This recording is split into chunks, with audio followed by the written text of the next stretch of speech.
Welcome to Rising Up for Justice, a special weekly series presented by Rising Up with Sonali, an independently produced subscriber-supported program syndicated to radio stations, FreeSpeechTV, and podcast platforms. I'm SonaliKolhatkar, host and executive producer. Our nation and our world are overrun by billionaires and bigots, but they are few and we are many. On this series, exclusive to subscribers of Rising Up with Sonali and viewers of Free Speech TV, we'll hear from organizers and change makers in the movements for social justice, and we'll dig into the nuts and bolts of values, strategies, tactics, narratives, and building power. This week on Rising Up for Justice, BobDeans, the Senior Strategic Advisor for the Natural Resources Defense Council, joins us. Bob is the former president of the White House Correspondents Association and has authored or co-authored 4 NRDC books on climate, the political attack on the environment, and the Deepwater Horizon disaster. Welcome to the program, Bob.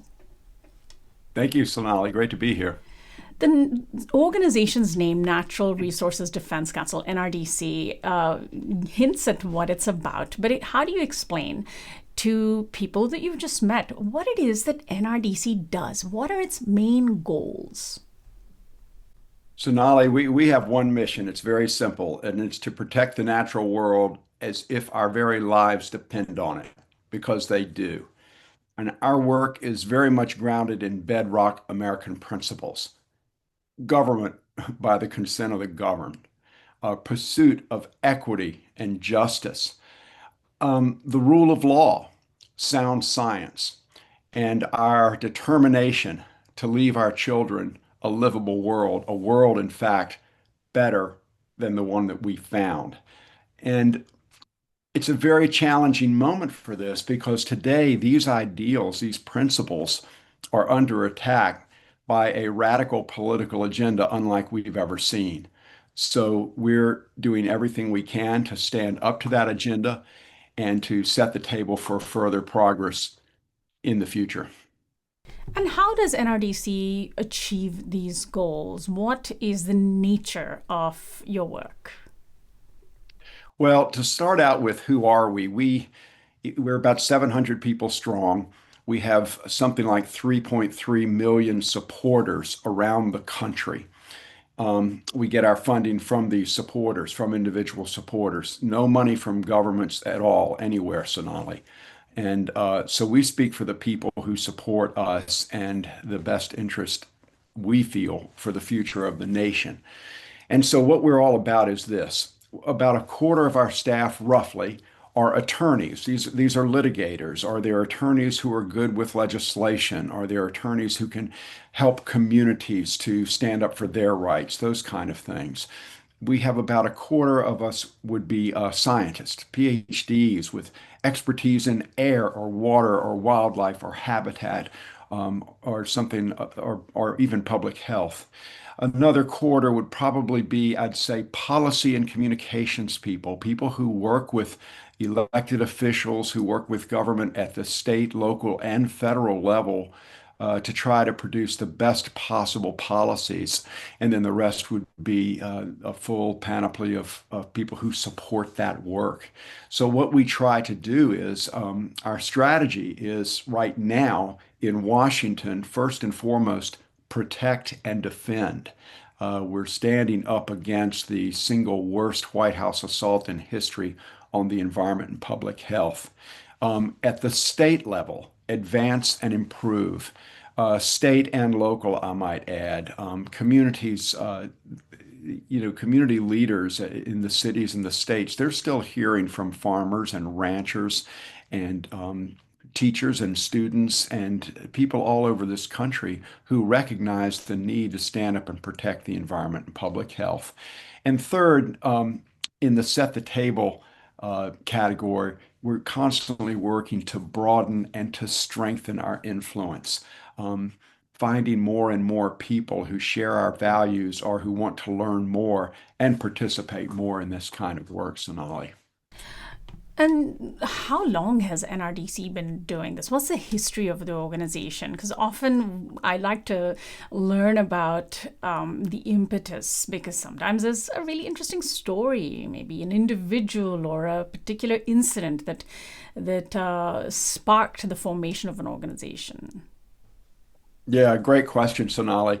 NRDC was established in 1970, so 56 years ago, um, by a group of lawyers or young law school graduates in New York City, who were just really frustrated at seeing every time there was some kind of an environmental challenge, you would have on one side of the table a whole battery of lawyers from industry. And on the other side, there might be one pro bono lawyer, one guy there volunteer or woman volunteering his or her time trying to stand up. And so these guys got together. They were young, they were idealistic. It was 1970. And they said the earth needs sound defense. And so we are going to form a nonprofit law firm, if you will, to stand up to corporate interests, to industrial polluters on behalf of the best interest of the rest of us. And so that was the whole idea. And from that, we expanded over 5.5 decades into where we are now. We started out with lawyers. We eventually added scientists to help us figure out what's the problem and, importantly, what's the fix. Then we began adding policy folks to say, now what's the ask? We know what we need to fix, but how do we do it? How do we do it politically? And more importantly, how do we do it socially? How do we explain to the public the value, the benefit in protecting clean air, clean water, healthy wildlife and habitat, thriving oceans and coastal communities? How do we build a constituency for that and activate that constituency? So that's what we've been up to for all this time, Sonali. We're still learning more about it every day, and mostly we learn from the people we engage with.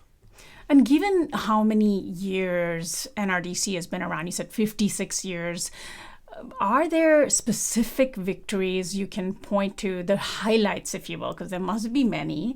I don't mean to suggest that an organization should be measured by very concrete, achievable outcomes, because sometimes the outcomes are not so measurable. But can you point out some highlights, things you're most proud of that NRDC has achieved? Well, Sonali, you're exactly right. You can't measure everything, but our goal when we try to set a specific objective, one, is it achievable? Two, can we measure it? And three, what difference will it make? So we want to be focused on things that are going to have impact.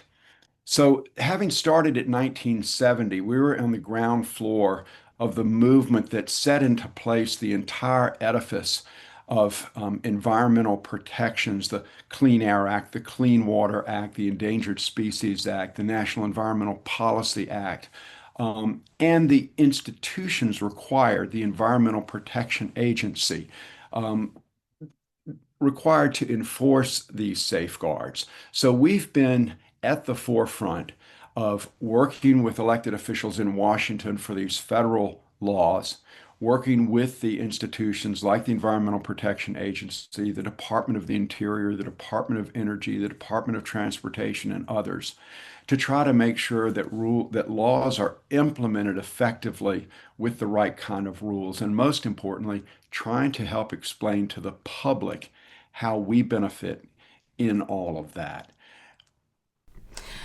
So you mentioned earlier you get no government funding, but you do work with government agencies. And I imagine that depends on the administration in power at the moment. Sometimes the administrations are environmentally friendly. Other times, such as at this current moment, they're absolutely not. That's right, Sonali. And each administration comes in with their own priorities. And that's as it should be in a democracy. We elect people to stress those priorities. I think what we're seeing with the Trump administration, though, is this very much is not the president that he told us he was going to be. And when you look at the exit polls of people who supported this president, what were they saying? The cost of living is too high. That has not come down. It's gotten worse. They were complaining about social issues, cultural issues, um, and they were talking about other things. But nobody elected this person to launch a full-on assault on common sense safeguards that protect the quality of the air we breathe, the water we drink, the food we eat, our public lands, our oceans, our coasts, um, and to launch a full-on assault on the clean energy progress that we've been making in this country, all to the benefit of billionaire oil and gas executives, the very people that we know Trump solicited to help bankroll his campaign. And so this is not what people voted for by and large. I think people are disappointed, they're distressed. And what we did from day one of this administration is we began to chronicle the actions and proposals from this administration that pose a direct threat to the environment, public health, and our ability to confront the climate crisis. And we came up with several categories, I think a dozen of them, so everything from impacts on water and air and wildlife, clean energy, on down the line. And to date, Sonali, we have come up with more than 470 specific actions or proposals this administration has taken that directly threaten the environment, public health, or our ability to confront the climate crisis. Who voted for that? Nobody, really. Um, this isn't the president that we were told we were going to have. And so that's a point we've been trying to make here. He wants to take us back to the 1950s when we were totally reliant on oil, gas, and coal. That's not the future. The globally, $2.3 trillion was invested last year alone, a record amount, in clean energy. We want American workers, American businesses to be winners in that global sweepstakes. And the only way to do that is to succeed here at home. That's exactly the progress that Trump is trying to turn back to lock us into a future of decades more dependence on these dirty and dangerous fossil fuels. And then his own war illustrated just how dependent the global economy is on dirty fossil fuels, right? Is that something No that question, NRDC has pointed Sonali. out? Sonali, if you were scratching your head and wondering why, what he means by energy independence, you could not have illustrated the fallacy and frankly, the lie in that claim more vividly than this Iran war has done. It has illustrated once again 5 decades after the first Arab oil embargo.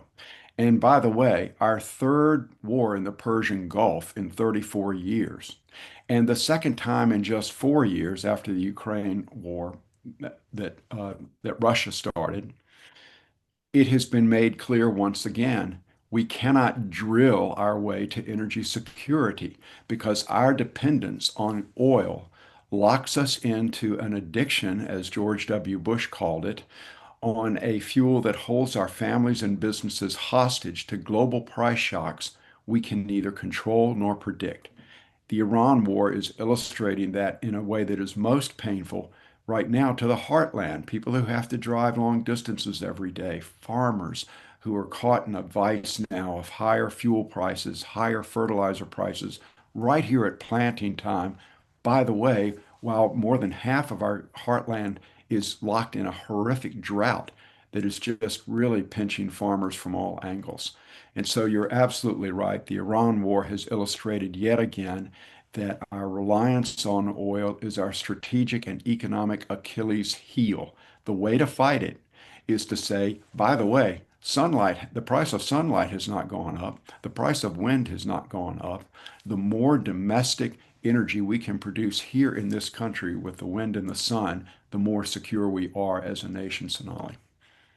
How does NRDC meet its big challenges? And I imagine the big challenges are when you have administrations or those political obstacles to your work. You said you have 3-point-something million supporters, which is quite remarkable. Does that tide you over? Does that vast public support help you meet these obstacles and tackle them?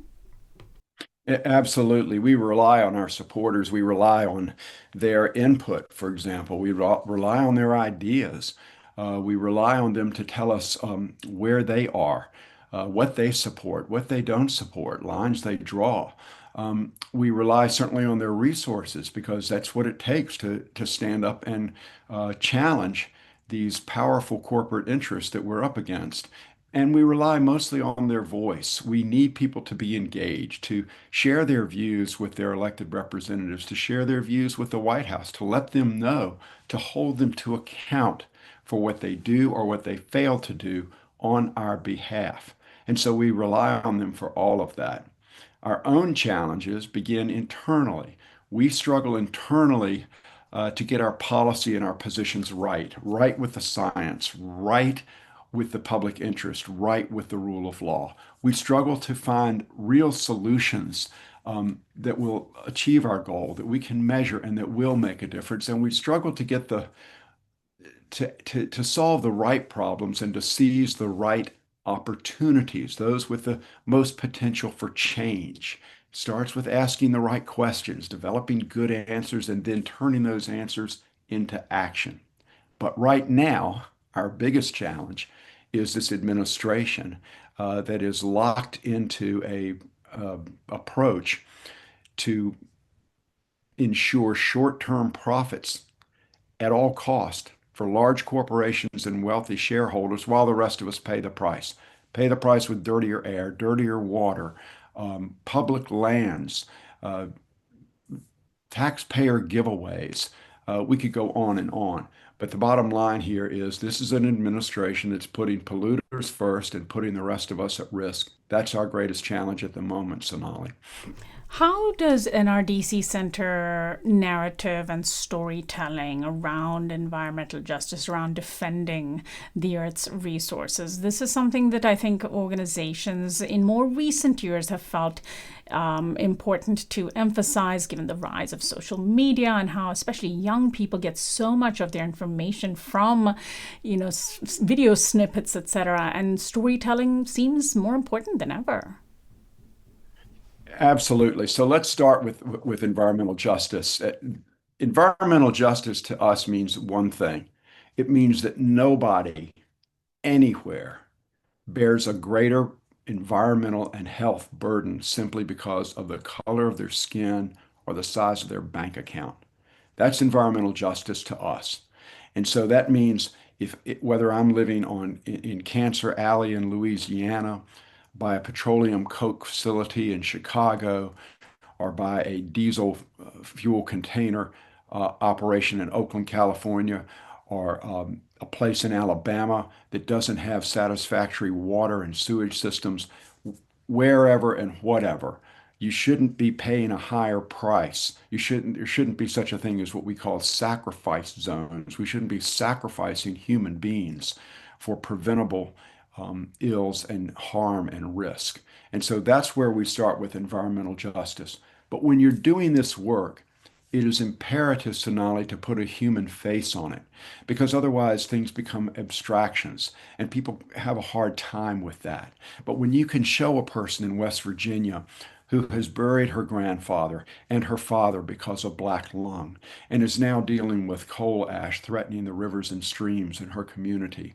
Or you can talk about that farmer in Pennsylvania who is struggling with floods that they never anticipated, or that cattle grower out in Colorado who suddenly the pastures that he watched cattle grow up on have dried up and turned to chalk because of year after year of drought and an inability to take water from the Colorado River because that itself is drying up.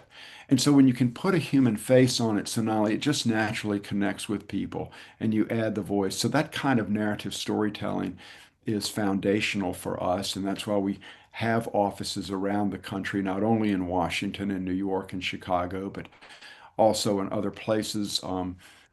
We're in Atlanta, we're in Richmond, Virginia, we're in Asheville, North Carolina. We try to get as close as we can to the people on the front lines of this environmental hazard and harm so that we can help them tell their stories in their voice, Sonali. And then when you have these stories, do you emphasize the solutions to them? Because one of the things that I've also noticed so often is that people know that things are bad, especially on the environment. There's greater and greater consensus among the public that we live in a time of deep climate change. They see it all, we see it all around us. And sometimes it can feel a little depressing to read about yet another disaster or yet another awful way in which things are going bad. And it can maybe fuel apathy or disconnection. Do you feel, or does NRDC also remind the public of where people have managed to save the earth, save our resources? No question. It's so important to point out the wins in that sense. And you're exactly right. One of the things that attracted me to NRDC when I came here 17 years ago is that this is not an organization that stands around wringing its hands. This is an organization that is solutions driven. And by solutions, I mean solutions that work for everybody, not ideas that just now we are aspirational at times. There's no question about that, but we're looking for solutions that work on an economic basis, that work socially, that make sense in people's lives, that actually help farmers and ranchers put more money in their pockets, and protect the things that they value most. So that drives our work. And the best example for us would probably be in the climate space, Sonali, because here's an area where people can easily get overwhelmed when you start talking about the problem on a global scale. People feel small, and even I feel like what can be done. And so we've been very solutions oriented. That what can be done is the shift to clean energy, and the fantastic story to be told there is that clean energy is now much cheaper than dirty energy. It just makes much more sense economically.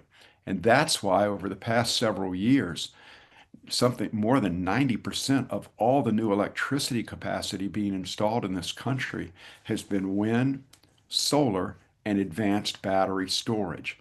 Those three clean energy technologies, Sonali. And so the system is large. It takes many years to make a big difference, but we are making a difference. And clean energy is moving ahead despite the attacks from the Trump administration. Where does NRDC fit within the universe of social justice organizations? There are many climate organizations. There are some new ones like the Sunrise Movement. There's older ones like your organization. There's probably even older ones than NRDC. Who are your natural allies? Is it mostly other environmental organizations, or are there other types of groups who you ally with as well? Well, I do think that environmental justice has become embedded in the environmental movement, certainly over the past decade. And we'll admit that we relate to the game as a movement. But I do think that again, I can only speak to the 17 years I've been at the NRDC. I think NRDC has been mindful of social justice, certainly in the time that I've been there. And we've worked to improve our approach to that. We start by listening to our partners, listening to what coalition groups, the people who are living with hazard and harm on those front lines. We start by listening to them, hearing their stories, trying to understand what they need so that we can be most effective and most helpful. Often that means, hey, we don't need you telling us what we need, but we need legal help. Okay, we got that. We need communications help. We can help you with that. We need some scientists who can read the literature and tell us what the problem is. Bingo, we can help in those ways. And oftentimes it's the solidarity, it's the being with another group and knowing that they're being heard that helps to make these connections. And so our natural allies, of course, would start in the places where we have worked. So we've done a lot of work in Flint, Michigan on the lead in the water. We provided some legal help, but it was the local people who were out in front on that. We worked with people to get rid of a huge petroleum coke facility that was blowing toxic dust into communities onto sandlot ball fields in Chicago. We worked to try to reduce pollution from these massive container depots in Oakland, California, where diesel trucks would just idle, and children are breathing in pollutants that are aggravating asthma and so forth. We've worked out in Louisiana. We've worked with communities in Alabama and elsewhere. And so wherever the harm is and the threat is greatest, and we can be helpful, we try to go in and work with those coalitions that are interested in partnering with us, Sonali. And how can individuals get involved? How can they join those millions of people who are already supporting NRDC? What's the easiest way to do that? I imagine you have some newsletter. Maybe do you have a membership set up? Sure. The easiest thing is just to go to nrdc.org, and there are directions there on the website for how you can participate any way you'd like. And, Sonali, that might mean just providing comments to the EPA on a horrible proposal they have, like declaring that climate change is not a danger to our communities. It might be a small donation, a check for $15, $25, whatever makes sense to people.